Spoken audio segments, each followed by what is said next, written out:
Hey, I have just recorded a video you're about to watch. I'm basically putting it to the front saying there is depressing content or content which viewers may find annoying or they may judge about. Yeah, just to warn you about that there's going to be some deep subjects I'm going to be talking about. So yeah, if you don't want to watch anything that seems so self-loathing or anything like that, then yeah, don't watch this video anymore.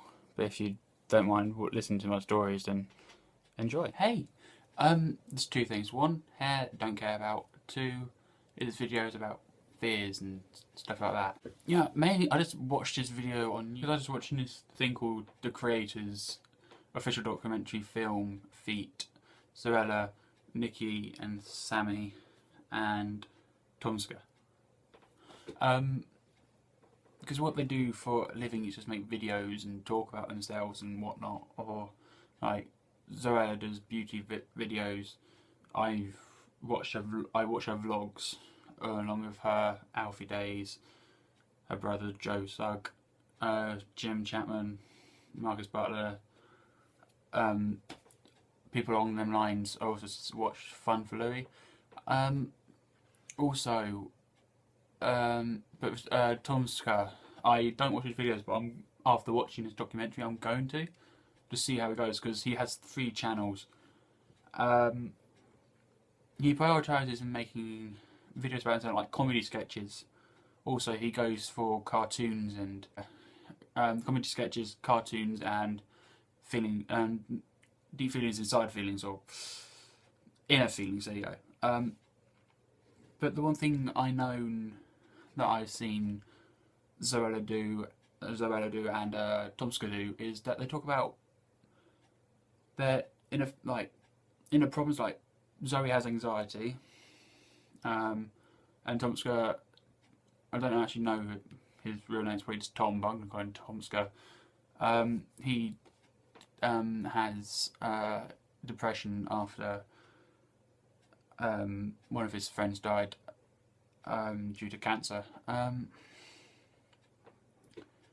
Everyone knows that cancer isn't brilliant, but yeah, everyone knows it's not good. So I'm going to talk about fears and what I feared and if I've overcome it and why or what. Well, since we started talking about cancer, I'll go with it.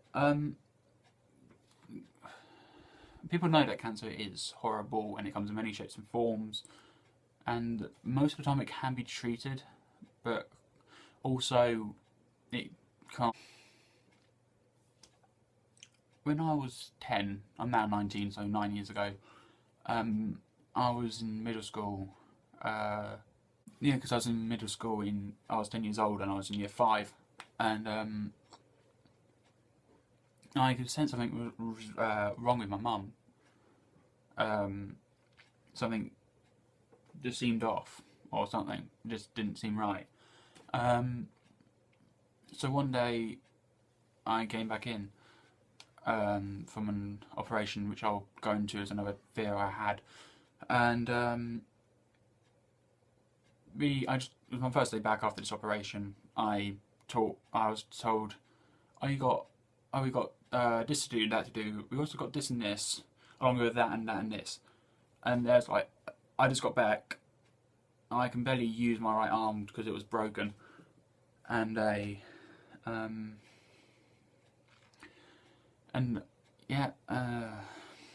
I just lost it. I just burst into tears and cried, and because I knew something was wrong with my mum. I had a feeling something was going to happen or something. Probably the previous night I've probably fell asleep with her on the sofa and she was talking to me or something. But it's really weird because this is how I remember it. I'm not sure if it actually happened this way, but I can remember it, and I'll probably ask my mum sometime or correct myself. When I had this breakdown thing when I was 10 after the operation and everything, my teacher dragged me out of the classroom because I was such a wreck, and basically she asked me what was wrong, and I was really crying quite a lot. Plus, I didn't want to say anything, so I just murmured. And then she asked again after she calmed me down a bit to see what was wrong. And I told her that my mum had breast cancer. I don't exactly know how I knew this or something. It must have. I mean, my mum must have told me sometime in the past, or a few days or a few weeks before, because all I can usually remember is just saying she had breast cancer. I went home and found out she had it. So I'm pretty sure she told me sometime when I was sleeping or something, because there's nothing you don't want to tell your 10-year-old kid, oh, I've got cancer, because immediately your brain goes, doesn't think about, oh, it's my mum, oh, should we find it? It goes, crap, cancer equals death. And like I said earlier, in most cases it does. Luckily, with because my mum had treatment and everything, it took about 6 months to a year, and then she got better through chemotherapy, and every couple of years she goes back for a breast screening to double check her see if her cancer's there or not. Luckily, over 9 years it has not come back. But one of my fears is that it would come back. It will come back or something, and yeah, I won't really like the it's obvious I won't like the result. I don't think anyone would if it happened to someone they loved or something. But yeah, and one of my fears is that the cancer could come back or something, because there's all these screenings. Mum tries to hide it, but she leaves the letters out all over the place. But because she's got, oh, come here, we've got screening. We need to screen you. And it's like, oh, Shiza, has she got it again? Is it going to be worse this time? Because you've got all these questions buzzing around in your head. But yeah, she's fine now, which is good. Second fear, since we're going along the line, like cancer and that, I'm going to put down another fear of mine, was at the same time when I was 10. Yeah, because I mentioned this in my Dear Me video. Probably no one saw it, but I mentioned that I ran around. I had fun camping quite a lot, which me and my mum done with my best friend, and pretty much my lifelong friend that I've known since I was 1, and his mum and dad, and we just went camping every year. Devon, Cornwall, Horsham, anything. And yeah, we just were playing a game in the dark, and because it was dark you couldn't see, you couldn't use the torch or something. It's a weird game. And I tripped over guide ropes, smashed my wrist onto grass, but because it's been dry for quite a long time. It's quite solid, it's rough, that's it, rough. And because it was quite solid and rough, I fell on it and my wrist hurt like hell. Luckily, on that day, or that weekend, my friend's mum's friend was a trainee nurse, or was a nurse or something, and she had a look at my wrist, realised that something was wrong with it, but it wasn't bad. It wasn't deadly or anything. So that was good. And then about a week or 2 later we came back from camping. I was in a rush to get everything out because I wanted to impress my mum and stuff. I ran downstairs from the top floor flat, tripped over the doorstep and smashed my wrist on concrete. And that time I really buggered out because it broke and everything. This isn't leading from my fear, it just leads into it. As I mentioned in my last video, the doctors went broken, fractured, broken, and it was so annoying. In the end, it turned out just to be fractured, and they put it in a cast to keep it level and straight, and then about 6 weeks later, they took the cast off or something. I don't know how long the time frame was, but I took it off, and then a few days later I was like, oh, I know, I want to go back to school. I wasn't meant to go back to school for another 3 days or something, but I I've always been fast at recovering, and yeah, I was getting ready to go to school. First day back, I was like, it's gonna be really good. And then one of my freckles looked open on my wrist, like one of the spots. I'm trying to find out like one of them spots there.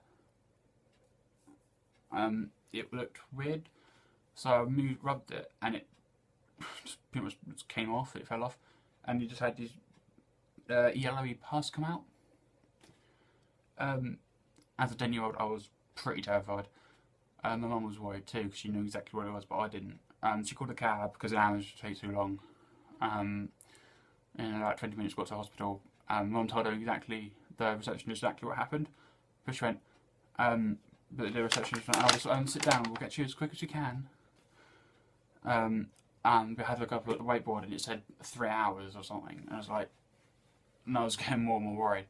By the time from the taxi journey to the hospital, the pus stopped coming out.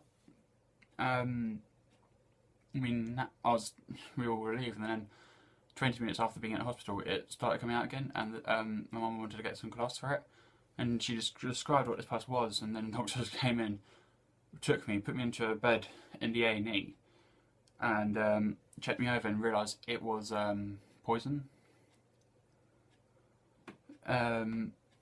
So after that, I stayed in hospital for about a month and a half, 2 months, with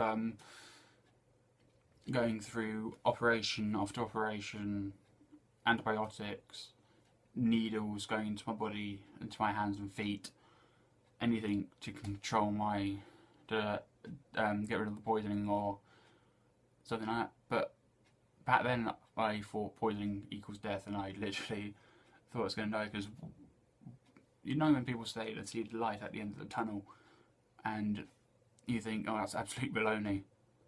I'm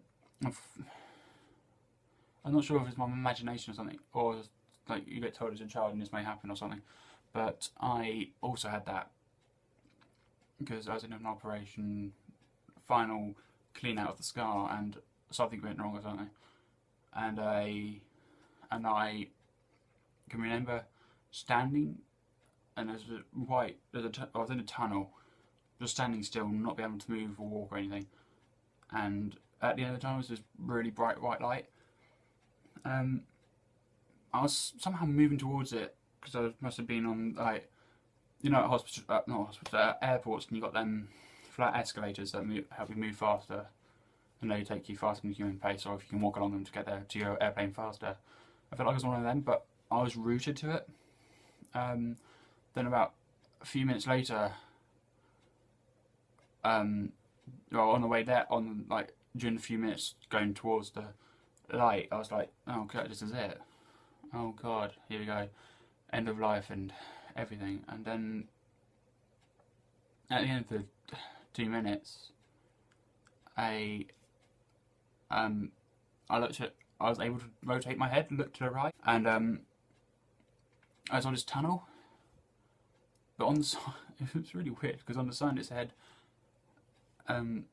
get out or something, or wake up.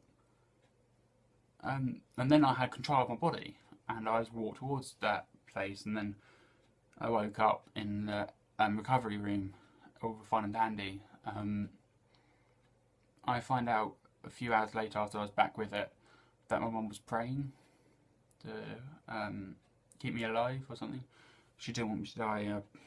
No parent wants the kid to die due to anything. So she basically she just like prayed and stuff, because I was in this operation for about 5 hours or something.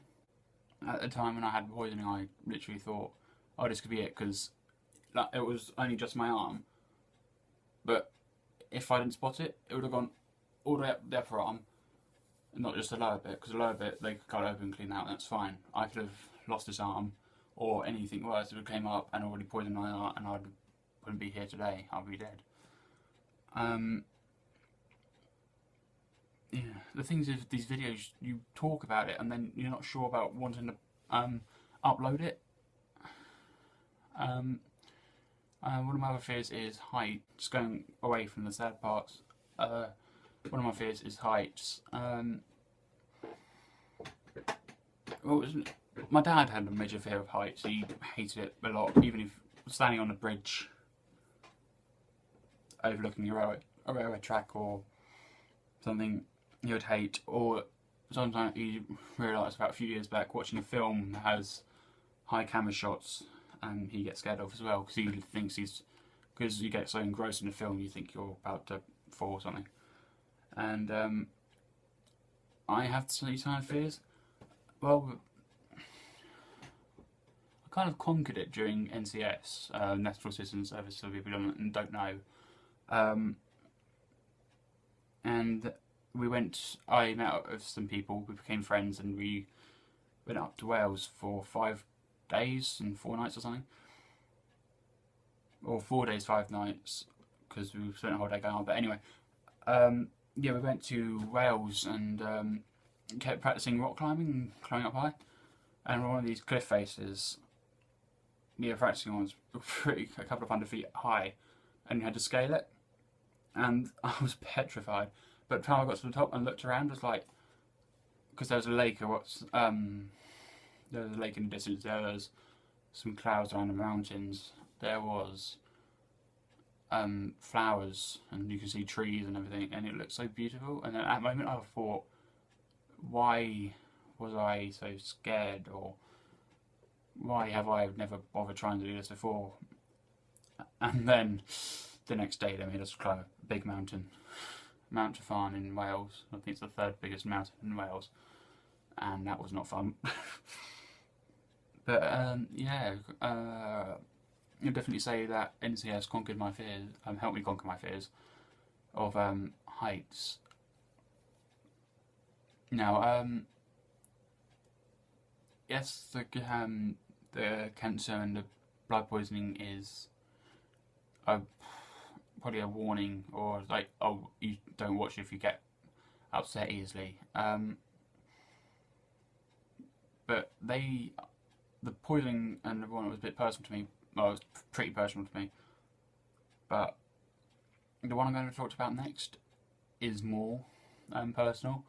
So anybody that wants to stop watching now after hearing them 3 fears, fine. I don't blame you. If you have watched these so far, thank you. If you do want to continue, then I will talk. If people are leaving now, thank you for watching, and I'll put off a video soonish, probably.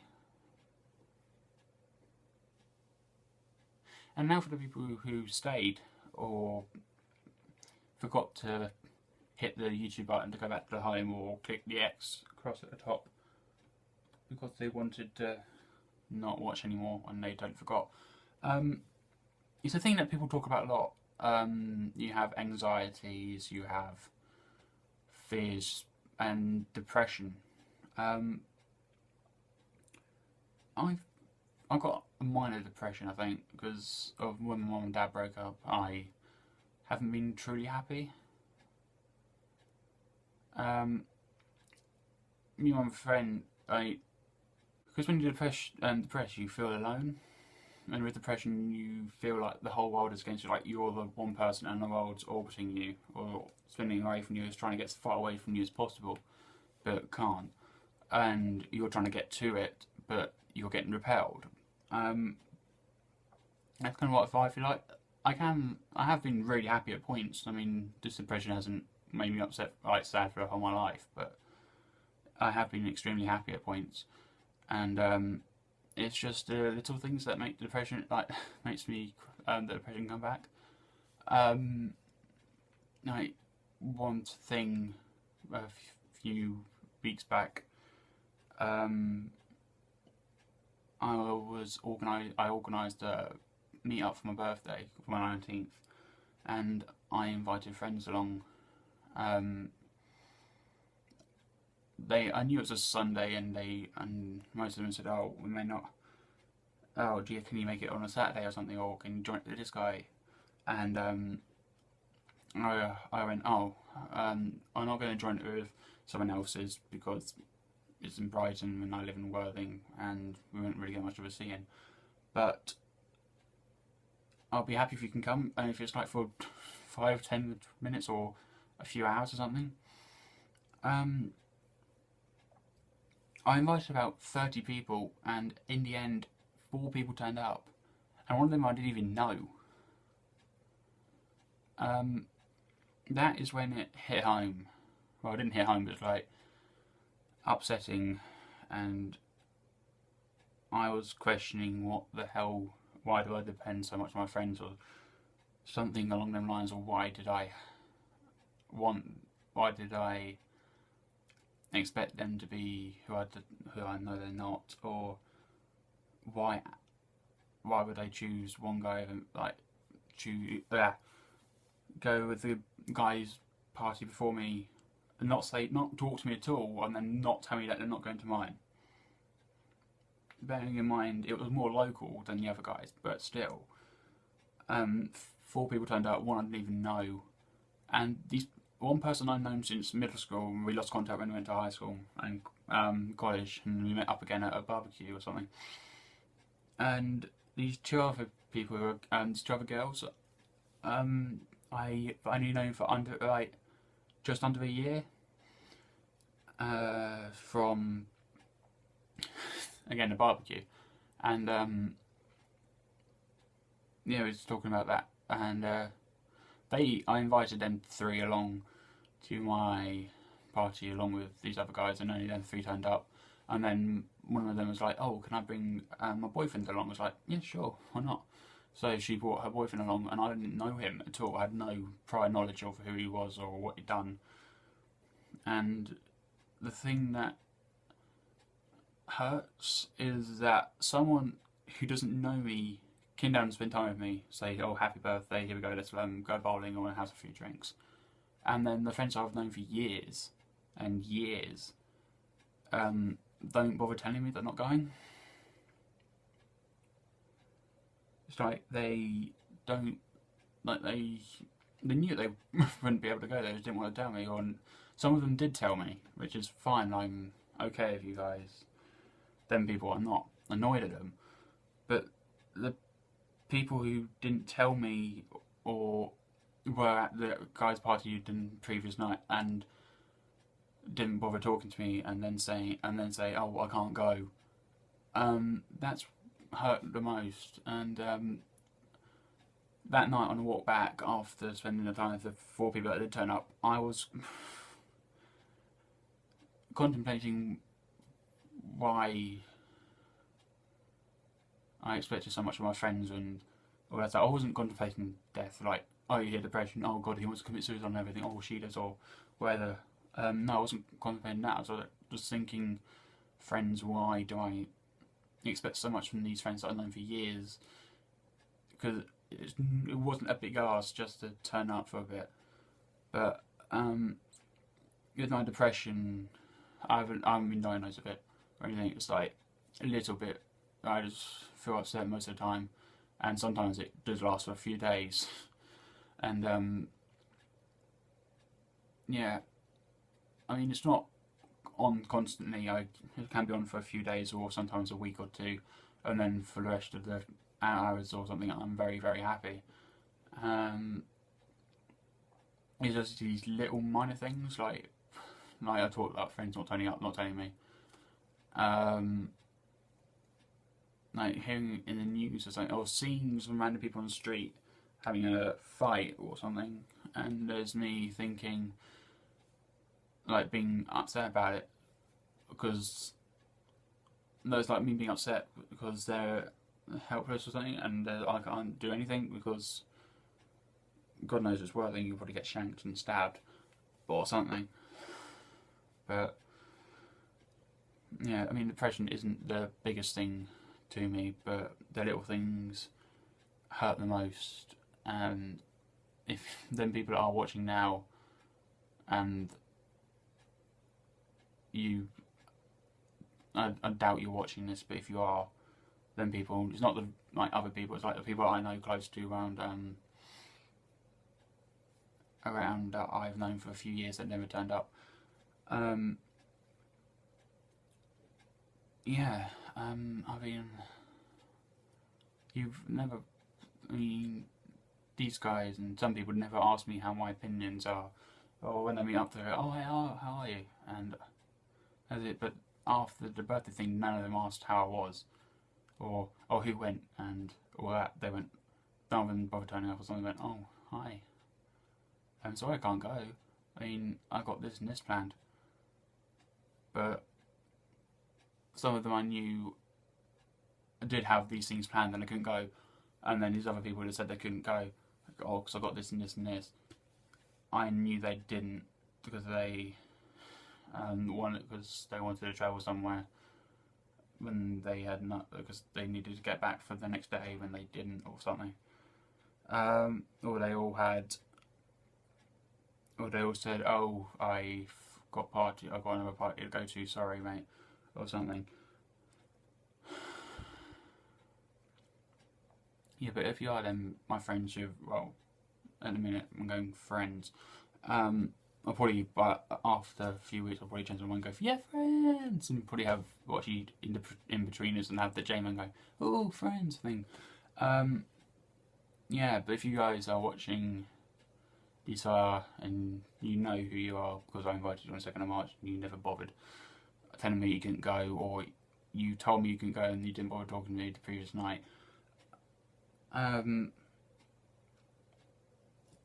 I did feel very upset that night, and I was questioning why I trust my friends too much, like a lot. And then it did hit me that I trust my friends too much, and I am too trustworthy, and I'm too kind. But yeah, that's mainly it, and it was explained in my DME video as well. That in the, I think it's topic 3 of feelings, or it's topic 3 or 4, so that's emotions. That was it. And I think it's item 3 or agenda 3, and I talked about me being too kind, and I think what happened a few weeks back is a definite reflection on that. I probably will put a warning at the beginning of this video. Yeah, so if you did watch to the end of the video, thanks. Sorry, friends. Well, at the moment it's friends, but probably in the future I'll be like, "Yeah, friends." And yeah, if you feel guilty or something, don't feel too bad. But yeah, it's my 19th and you can be bothered to go. But yeah, thanks for watching, anyone who did watch this far. Yeah, some videos may be coming along. I'm not sure what I'm going to be doing.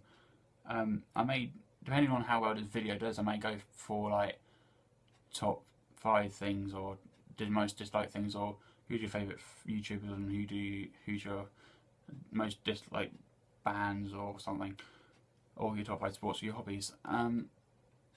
So yeah, see you guys later.